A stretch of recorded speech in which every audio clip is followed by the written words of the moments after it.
ராஜாதி ராஜன் இயேசுவின் ஈடு இணையற்ற வல்ல நாமத்தினாலே இக்காலை வேளையிலே அனைவருக்கும் அன்பின் நல்வாழ்த்துக்களை தெரிவித்துக் கொள்கிறேன்.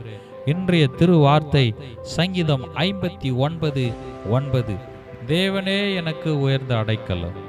எனக்கு அருமையானவர்களே, இந்த உலகத்தில் நீங்காத சொந்தம் இயேசு ஒருவரே, நீங்காத பந்தம் இயேசு ஒருவரே. நிலையில்லா உலகில் நிஜமில்லா மனிதர்கள் மத்தியில் அடைக்கலமாக இயேசு ஒருவர் இருக்கிறார். இயேசு நமக்கு உயர்ந்த அடைக்கலமாக இருக்கிறார். அடைக்கலமாக இவர்கள் இருப்பார்கள், அவர்கள் இருப்பார்கள் என்று தயவு செய்து யாரையும் நம்பி வாழாதீர்கள்.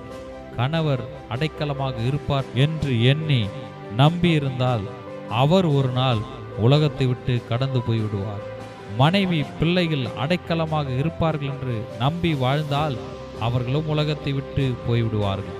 அப்படி என்றால் யார்தான் நிரந்தரமான அடைக்கலம் என்ற கேள்வி எழும். ஆம், அனைவருக்கும் உயர்ந்த அடைக்கலமாக இயேசு இருக்கிறார்.